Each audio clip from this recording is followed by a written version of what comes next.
Hi, so now we're going to see the CPU power management circuit. As you can see, CPU power, the VCC core. As you can see, this is the circuit diagram of the CPU circuit, and here in the motherboard, as you can see, this is the CPU and its circuit.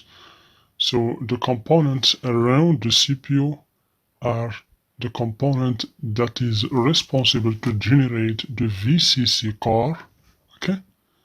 So here, as you can see, the CPU contains two channels. So here, this is the CPU, as you can see, that we going to study. Here we have two channels, inductors, as you can see, two inductors. Okay, as you can see, every inductor means a channel. And in the back of the CPU socket, we have other components, as you can see. So this is the CPU power management IC here, okay, and this is the MOSFETs, three MOSFETs for the first channel, okay, and the four ceramic capacitors, and the other three MOSFETs for the second channel with the four ceramic capacitors, okay. So this is the back of the CPU circuit. As you can see here, many ceramic capacitors and chemical capacitors or polarized capacitors, as you can see. So this is the power management IC circuit diagram, as you can see. Okay, so this is its part number, as you can see, or reference MAX 8770. Here we have U1018, its reference in the motherboard. So let's see. So you have here U1018, as you can see, the same as we have seen in the schematic. Okay, so this is the power management IC. Here, as you can see, the first channel we have three MOSFETs, and in the second channel, other three MOSFETs. Okay, the same here in the schematic, three MOSFETs in the first channel. As you can see, this is the inductor, and here, this is the second channel. We have three MOSFETs, and we have inductor. Okay, and the purpose is to generate the VCC core. Okay, as you can see, plus VCC core, the main power for the processor.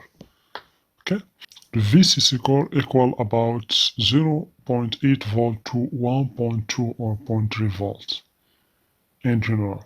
So as you can see here, for the power management IC, in order to generate the VCC core, it should receive some voltage ID. As you can see, this is IDs, as you can see, 8 ID. So this ID determine the appropriate voltage for the CPU. So for every CPU, it has its specific IDs. Okay?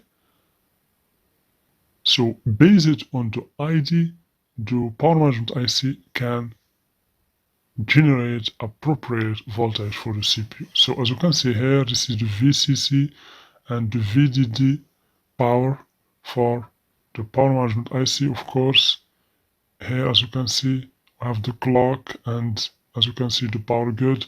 So for like every power management IC, it has inputs and outputs. So here as you can see, we have four ceramic capacitors. This is filtering capacitors. So the 19 volt will pass through these four capacitors and then through these MOSFETs, and then we will get plus VCC core. So this is the four capacitors. This is the four filtering ceramic capacitors, and here we have the three MOSFETs that we have seen in the schematic. Okay, the same here we have four capacitors and three MOSFETs for the second channel, as you can see. Okay, so plus VBAT, as you can see, four ceramic capacitors, filtering capacitors, three MOSFETs. Okay, as you can see, this is gate. Okay, this gate means the control signal should be applied to the MOSFET in its gate. So this is the inductor, as you can see, and here we have the plus VCC core. Here we have a diode. This is a protection component. As you can see, the diode is connected to the ground. If there is a high voltage or a high current, the diode will protect the processor. Okay, the same here as you can see. So we have this MOSFETs, this is gate. These three MOSFETs are activated by the power management IC. Here we have 4 ceramic capacitors.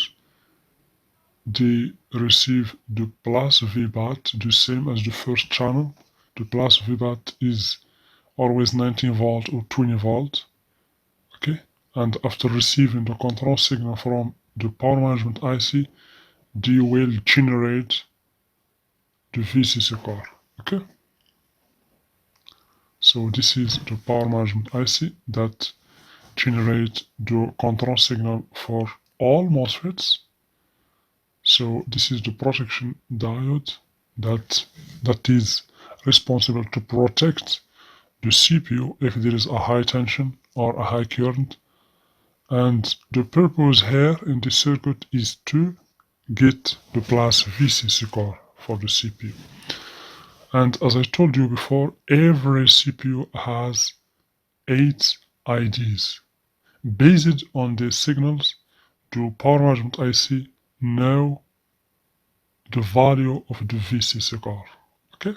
So now I'm going to show you the component that you should check if you have a bad motherboard and you find that the problem is in the CPU circuit. First component is the charge or the power management IC. And here, as you can see, near to the power management IC, we have some ceramic capacitors.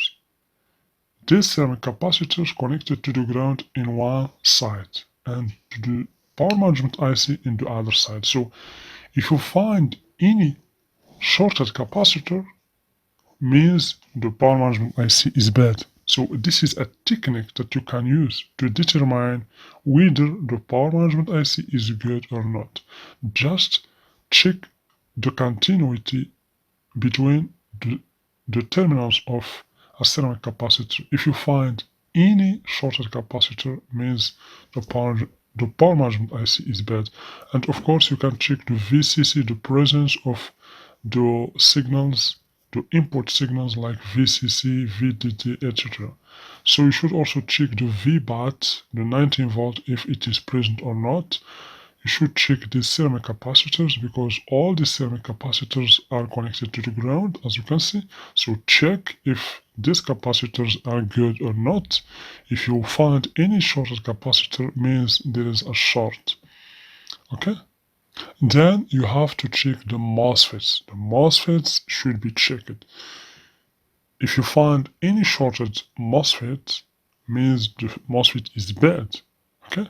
So you should check the whole MOSFETs and the inductor. The inductor should give a continuity using the multimeter.